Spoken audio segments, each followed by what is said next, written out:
श्री माने एक तोता पक्षी जिसका गर्भ था, महाराज कैलाश पर्वत पर आई। शीतलहर के कारण उसके गर्भ का प्रादुर्भाव हो गया और उस सुख पक्षी के गर्भ से एक अंडा स्वरूप कैलाश पर्वत पर गिर गया। वहीं पर भोले बाबा की समाधि है, पीछे अंडा पड़ा है, आगे भोले बाबा बैठे हैं, उनके सामने माता पार्वती बैठी है। भोले बाबा ने पहले ही कह दिया है कि हुंकार भरते रहना।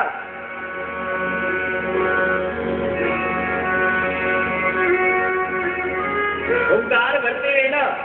अब तो कथा सुनाना प्रारंभ किया। कथा सुनने के प्रादुर्भाव से वह शुद्ध पक्षी जो अंडे के स्वरूप में पड़ा था, अंडा फूट गया और उसके अंदर से सुखदेव जी का प्राकट्य हुआ। बोलो सुखदेव जी महाराज की जय। बोलो परमहंस सद्गुरुदेव जी महाराज की जय। एक तोते का जन्म हुआ और वह तोता अपने स्थान पर ही डटा रहा। कथा सुनाते सुनाते भोले बाबा मगन हो गए और कथा सुनने के प्रभाव से वह तोता महाराज ब्रह्म ज्ञान को प्राप्त कर चुका है। लेकिन आखिरी अध्याय चल रहे हैं, माता पार्वती को निद्रा आ गई।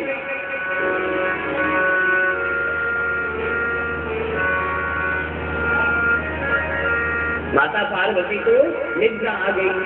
अब माता पार्वती सोगी तो हुंकार कौन भरे? लेकिन वह सुख पक्षी वह तोता तो पहले ही सुन चुका था कि भोले बाबा ने कहा है अगर हुंकार ना भरा तो मैं कथा सुनाना बंद कर दूंगा। लेकिन कथा में तो इतना आनंद आया, इतना रसस्वादन हो रहा है कि वही सुख पक्षी वह तोता हुंकार भरता है। कथा पूर्ण हुई, माता पार्वती के नेत्र खुले।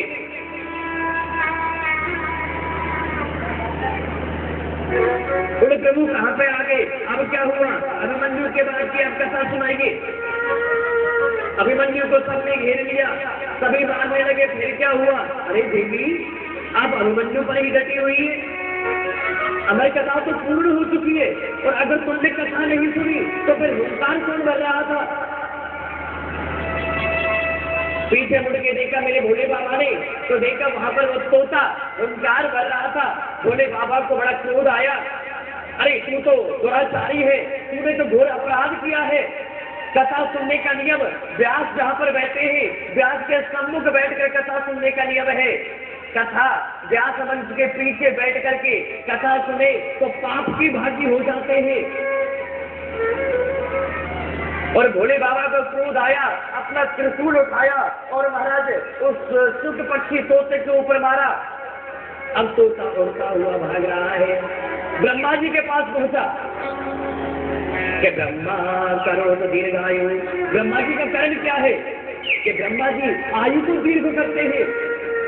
ब्रह्मा करो तो दीर्घायु। ब्रह्मा जी के पास वह शुद्ध पक्षी पहुंचा और पहुंच करके कहते वह तोता क्या कहता है कि हे ब्रह्मदेव, कि ब्रह्मदेव प्रसन्न हो, प्रसीद प्रसीद ब्रह्मदेव। कि हे ब्रह्मदेव आप प्रसन्न होइए, आपकी शरणागति, मैं आपकी शरण में आया हूँ, मेरी रक्षा करो। भोले बाबा नाराज हो गए, अपना त्रिशूल छोड़ा है, मेरे प्राणों की रक्षा करें।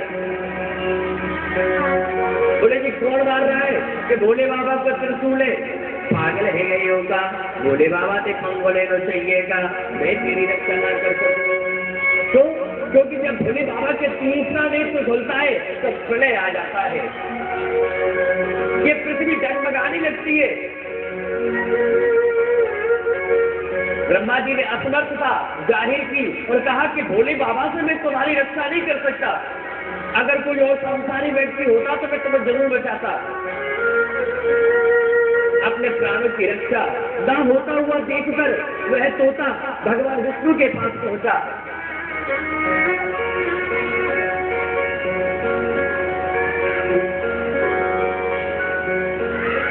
हे विष्णुदेव, हे भगवान विष्णु, पाहीराम, मैं आपकी शरण में आया हूं, मेरी रक्षा करें। भगवान विष्णु ने भी पूछ लिया कि बताइए किससे खतरा है? बोले भोले बाबा से। बोले वो तो बहुत सारी लीला करनी पड़े, भोले बाबा मैं नाराज ना कर सकूं। कभी समुद्र का मंथन होता है तो भोले बाबा को बुलाना पड़ता है कि हे भोले बाबा जहरे पी जाओ। भोले बाबा के बिना तो मेरा काम चलता नहीं है, और मैं भोले बाबा से तुम्हारी रक्षा नहीं कर सकता। आप मुझे क्षमा करें, अब जाए यहाँ से, मैं आपकी रक्षा नहीं करूंगा। अब सुख तोता वहां से उड़ा और उड़ करके पृथ्वी लोक पर आया, और जहाँ पर वेद व्यास जी की पत्नी रहती थी, आश्रम बढ़ा करके वेद व्यास जी महाराज रहते थे, उनकी पत्नी को जबाई आई, उन्होंने अपना मुंह खोला और वह सुख पक्षी वेद व्यास जी की पत्नी के उदर में प्रवेश कर गया। बोला वेद व्यास जी महाराज की।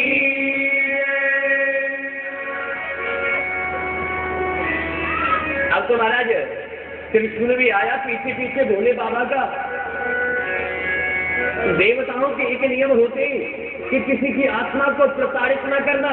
अगर कोई एक व्यक्ति अपराध किया है किसी एक व्यक्ति ने, तो उसकी ओट में दूसरे व्यक्ति का मान भंग कर दिया जाए, मान मर्दन किया जाए। ये देवताओं की शैली नहीं कहती। भोले बाबा के त्रिशूल ने बहुत देर तक इंतजार किया कि यह तोता वेद व्यास जी की पत्नी के गर्भ से निकले। वो गर्भ में जो घुस गया है जमाई के साथ, जमाई लेते तो मोह फाड़ते ही ना, ऐसा होता है। प्रेम से बोल तो राधे राधे राधे राधे। इसमें लालच ना किया करो, जोर से बोल दिया करो ना, बोलो राधे राधे राधे राधे।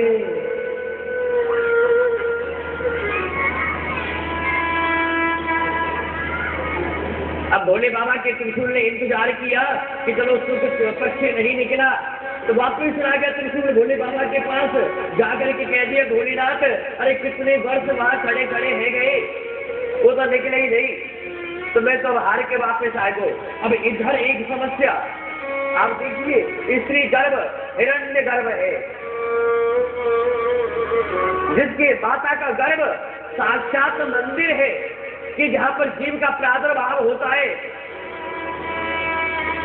जहां से बड़े बड़े महर्षि, बड़े बड़े वेदांती, बड़े बड़े विद्वान जन्म लेते हैं, प्रकट होते हैं।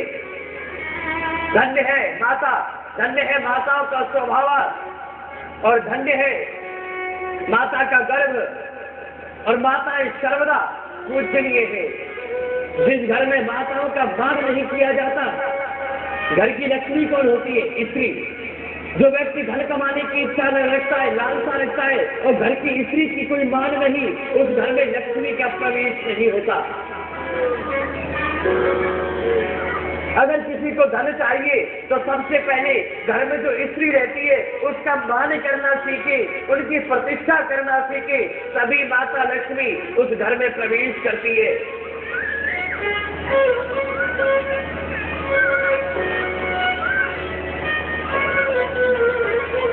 स्त्रियां प्राय भोली बहुत होती है, माताओं का भाव बड़ा निर्मल होता है, बड़ी शांत प्रवृत्ति होती है माताओं की।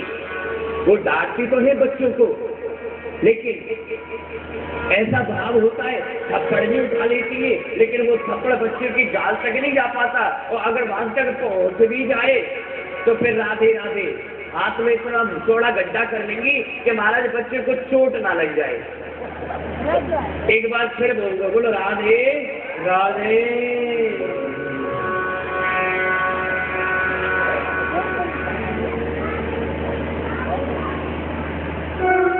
अब तो महाराज वेद व्यास जी की पत्नी, उनके घर में सुखदेव जी को 5 वर्ष हो गए हैं। माता को बड़ा कष्ट होता है, अरे पुत्र जन्म क्यों नहीं लेता? तो सुखदेव जी अमर कथा सुनने के कारण लेकिन दिव्य ज्ञान उनको प्राप्त हुआ, और माता के गर्भ को ही उन्होंने मंदिर बना लिया, वहीं पर अपने गोविंद की स्थापना कर ली, और माता के गर्भ में ही तो भजन करने लगे। ऐसे ब्रह्म ज्ञानी सुखदेव जी को हम बारंबार प्रणाम करते हैं। बोलो सुखदेव जी महाराज की जय। जीव प्राय माता के गर्भ में आकर के संकल्प करता है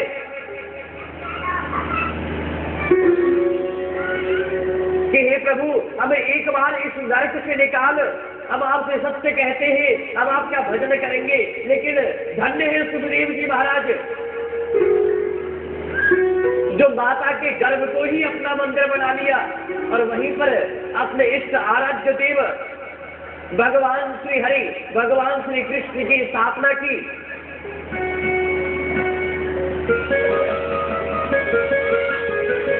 5 वर्ष हो गए, माता को बड़ा कष्ट होता है और माता अपने स्वामी वेदव्यास जी महाराज से कहती है, अरे स्वामी मेरे को बड़ा कष्ट होता है, 5 वर्ष हो गए अभी तक पुत्र जन्म नहीं लेता और मुझे ऐसा आभास होता है कि जैसे मेरे गर्भ के अंदर से वेद ध्वनि निकलती है।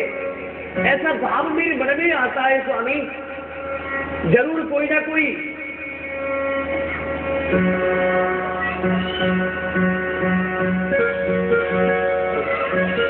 और ऐसा भाव होता है कि जरूर कोई ना कोई दिव्य आत्मा, जरूर कोई ना कोई साक्षात भगवान का ही कोई ना कोई अंश मेरे हृदय में, मेरे उदर में निवास करता है।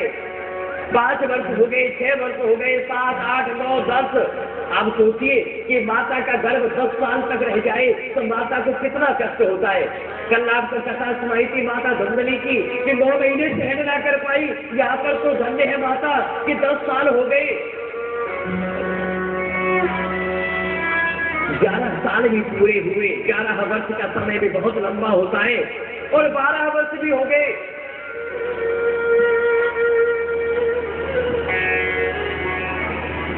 आज वेदव्यास जी महाराज अपनी पत्नी के सम्मुख जाते हैं और गर्भ के आगे हाथ जोड़ के कहते हैं कि पुत्र तुम्हारी माता को बड़ा कष्ट होता है।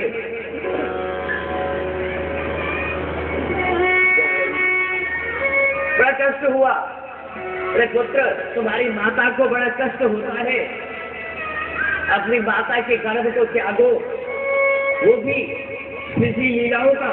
जो बच्चे के छोटा बच्चा जैसे इतलाता है, जैसी क्रीड़ा करता है, लीलाएं करता है, उसका रसस्वादन तुम्हारी माता करना चाहती है। पुत्र अपनी माता के गर्भ से बाहर निकलो, 12 वर्ष हो गए हैं, बड़ा कष्ट होता है। अंदर से आवाज आती है माता के गर्भ से कि हे पिताश्री सर्वप्रथम आपको प्रणाम। श्री राधे सर्वप्रथम आपको प्रणाम, लेकिन क्षमा करना पिताजी, मैं माता के गर्भ से बाहर नहीं आऊंगा। अरे पुत्र क्यों नहीं आओगी? क्योंकि भगवान विष्णु की माया व्याप जाएगी और मैं संसार के जंजाल में फंस जाऊंगा। इसलिए मैंने अपने लिए माता के गर्भ को ही मंदिर बना रखा है, मैं बाहर नहीं आना चाहता। पिताजी मुझे क्षमा करें। धन्य है ऐसे सुखदेव जी महाराज। वेदव्यास जी महाराज कहते कि पुत्र तुम्हारी माता को बड़ा कष्ट होता है, बाहर तो तुम्हें आना ही चाहिए। कि पिताजी मैं केवल एक शर्त पर बाहर आ सकता हूँ माता के गर्भ से, अगर स्वयं भगवान विष्णु मेरी माता की पास आकर के और मेरे सामने ये वचन दे कि भगवान विष्णु की माया उन्हें नहीं जापेगी तो मैं माता के गर्भ से बाहर आने को तैयार हूँ। वेदव्यास जी महाराज ने भगवान विष्णु की आराधना की, प्रार्थना की। भगवान विष्णु प्रसन्न हुए और आकर के हाथ में संकल्प किया जल लेकर के।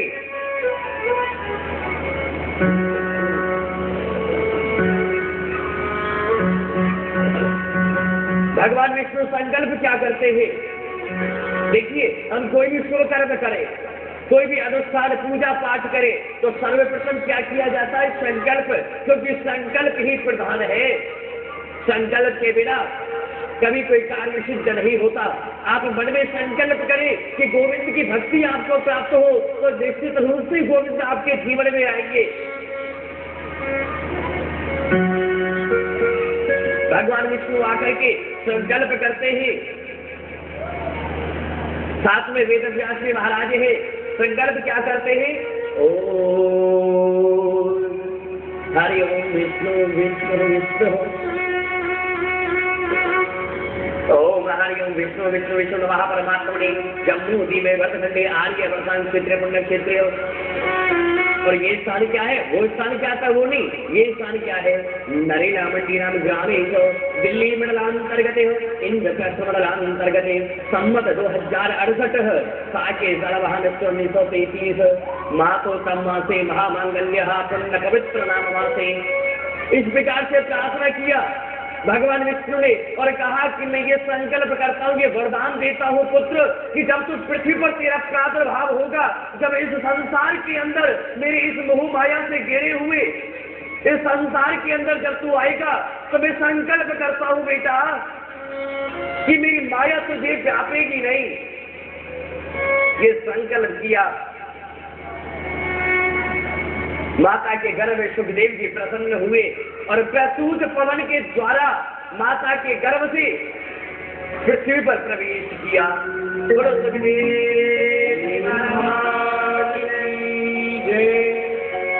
और जन्म लिया एक अजीब ब्राह्मण। 16 वर्ष हो गए थे, 12 वर्ष में धरती पर नहीं आए। 16 वर्ष के बाद सुखदेव जी महाराज पृथ्वी पर माता के गर्भ 16 साल तक एक माता ने सुखदेव जी को अपने गर्भ में रखा। 16 वर्ष का कष्ट क्या होता है आप समझिए।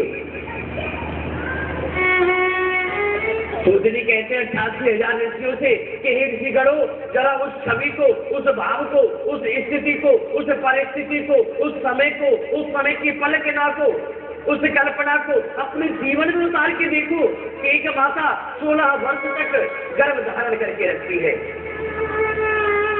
अगर केवल इतना कष्ट है तो ठीक है, लेकिन जन्म लेते ही 16 वर्ष का बालक सुखदेव और जंगल की ओर भागता है, क्योंकि ये वही सुखदेव है जिन्होंने अमर कथा का ज्ञान प्राप्त हो गया। वो जान गए कि ना कोई किसी का पिता है, ना कोई किसी का पुत्र है, ना भ्राता है, ना सगा है, ना संबंधी है, ना मित्र है, ये सब मतलब के रिश्ते हैं।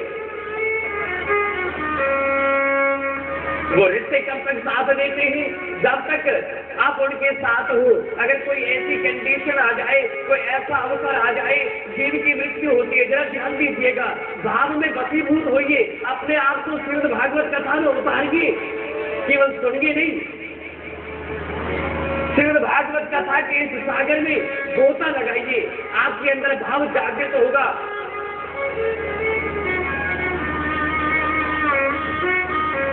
जो माता 16 वर्ष तक गर्भ धारण करती है और 16 वर्ष के उपरांत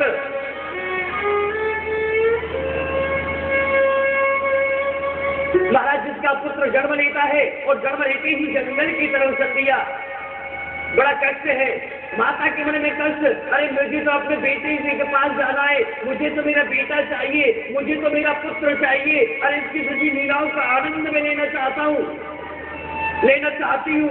ऐसा भाव माता पिता के हृदय में आता है।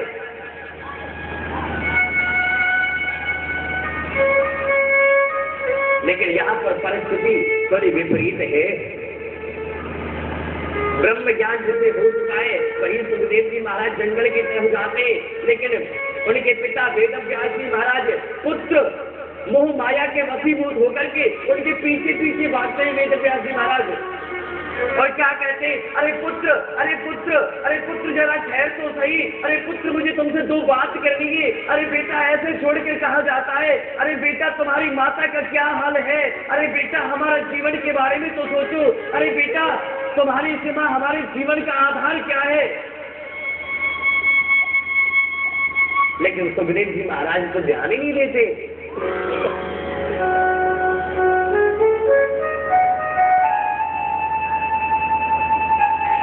कुछ आगे चले एक सरोवर आया, उस सरोवर पर कुछ गंधर्व कन्याएं स्नान कर रही थी।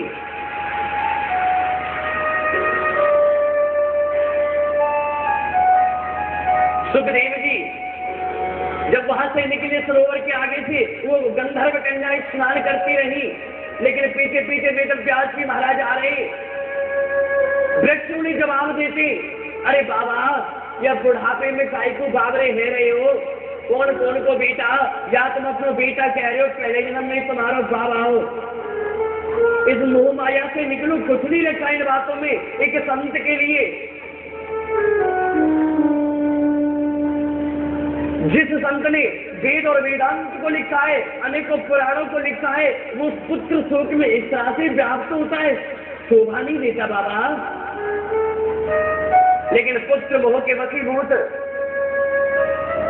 वेद व्यास जी महाराज भागते ही जा रहे, वो सरोवर पड़ा, वही सरोवर जहाँ पर सुखदेव जी जब निकले तो वो गंधर्व कन्याएं स्नान कर रही थी। लेकिन जैसे ही वहां पर वेद व्यास जी महाराज पहुंचे तो गंधर्व कन्याएं उस जलाशय से, उस तालाब से निकली और अपने नूतन वस्त्र धारण कर लिए। देख करके वेद व्यास जी को आश्चर्य हुआ और उनके पास जाकर के प्रश्न करते हैं वेद व्यास जी महाराज,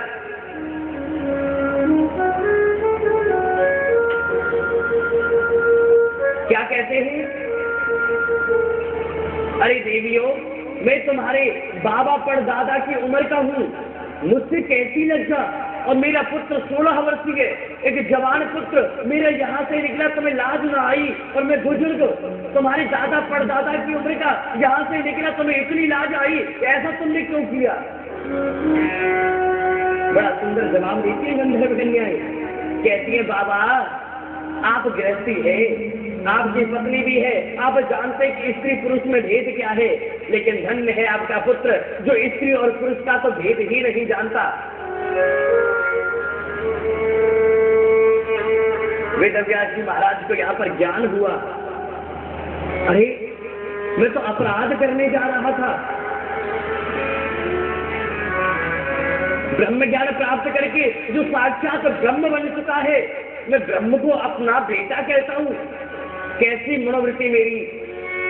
वेद व्यास जी महाराज वहां से वापस आ गए, अपने पत्नी को समझाया, भगवान के भजन में लग गए, और इधर सुखदेव जी महाराज नितांत जंगल में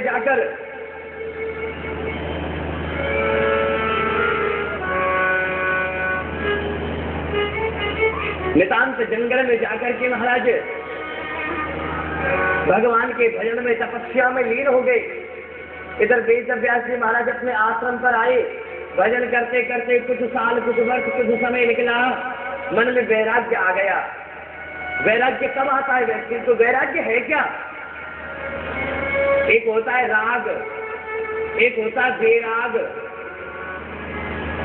बेराग माने राग होता है कि जीवन में रंग हो, जीवन में चमक हो, जीवन में इच्छाएं हो, जीवन में जागृतियां हो, जीवन में अनेक प्रकार के संकल्प हो, जीवन में हम कुछ प्राप्त करना चाहते हैं, कुछ पाने की इच्छा को ही जीवन में रंग लाना कहते हैं, उसे राग कहते हैं।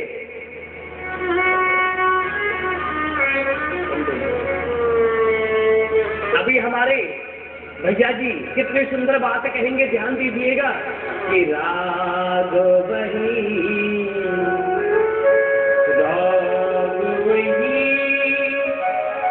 जो मेरा बसे,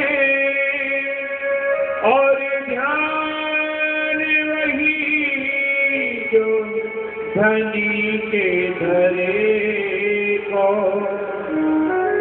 पुत्र वही जो पिता के कहे को,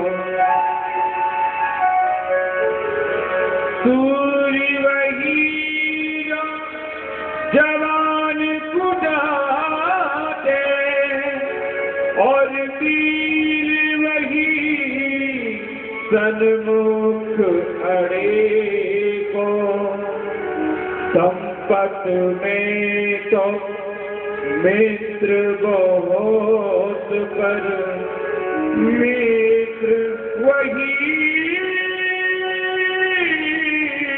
जो विपत्ति करे।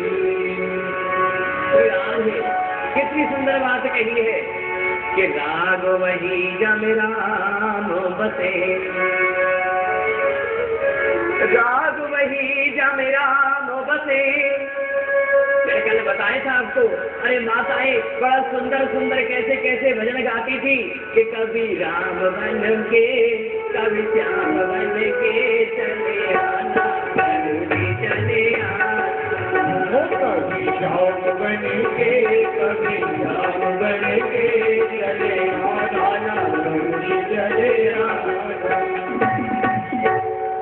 माताएं झाड़ू लगाते लगाते सुबह सुबह गांव में मैंने देखा है, हमारी दादी जी झाड़ू लगाती थी, कितना सुंदर भाव, झाड़ू लगाते लगाते उसे कहते सोहनी सेवा, कितना प्रादुर्भाव होता था हृदय से। अगर कुछ राग हो, कुछ गाना है तो कुछ ऐसा गाओ जिसमें परमात्मा का नाम आ जाए, कि पता नहीं कब सच्चे हृदय से आपकी जिज्ञा से भगवान का नाम निकले, भगवान कब आपसे प्रसन्न हो जाए, कब तुम्हारा कल्याण कर दे। राग वही जब राम बसे और ध्यान वही जो धनी के धरे को। ध्यान करना है तो एकांत में करिए। माताएं बड़ी भूली होती है प्राय, पंडित जी, अरे व्यास जी, गुरुदेव, हम आपको क्या बताएं, 1.5 घंटा भजन करते हो सुबह सुबह। मैंने कहा हाँ जी 1.5 घंटा भजन करती हूँ, मैं देखता हूँ, लेकिन 1.5 घंटा में कम से कम 150 आदमियों की बातें भी तो करती हो माता। प्रेम से बोलो राधे राधे राधे।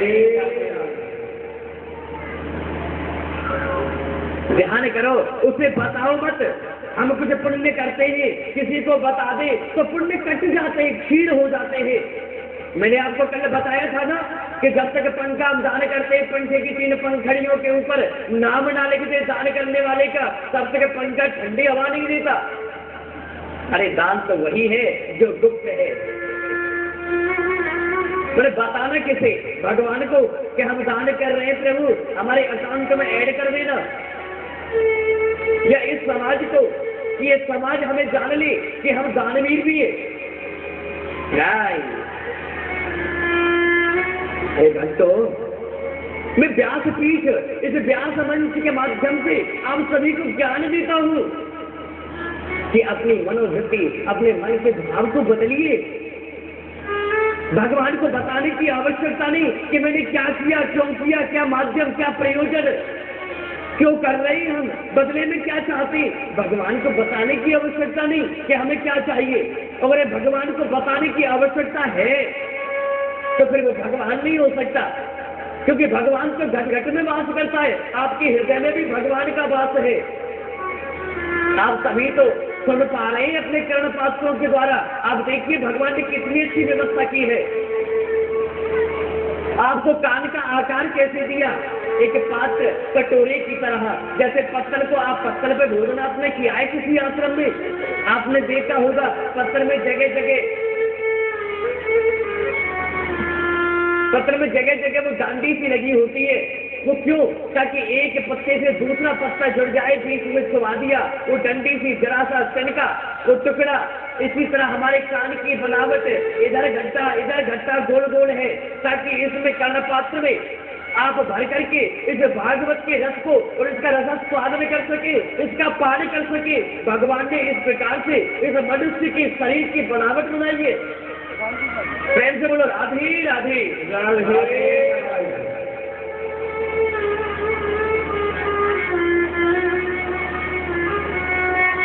राग वही जब राम बसे और ध्यान वही तो धनी के धरे को। संजय भैया ने अभी कहा कि पत्नी वही जो पति संग मरे और पुत्र वही जो पिता के कहे को। अब संग मरने से मतलब लोग जी क्या कह रहे हो, सती होने की बात तो खत्म। नहीं, वो भाव नहीं है हमारा कहने का। हमारा भाव कहने का तो केवल इतना है कि पति संग मरने से मतलब कि दुख सुख में पति का साथ दे। आज पति के पास धन है तो हम पति की सेवा में, और कहीं पति को नुकसान हो गया तो हम अपनी माता जी के वहां चले जाते हैं, जब व्यवस्था हो जाए तो मैं आ जाऊंगी। ऐसा नहीं होता।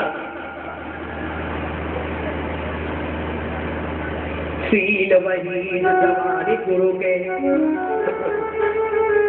सील वही जो जवानी गुरु के। माने क्या भाव है? हम कहीं हमारे बच्चे, हमारी संतान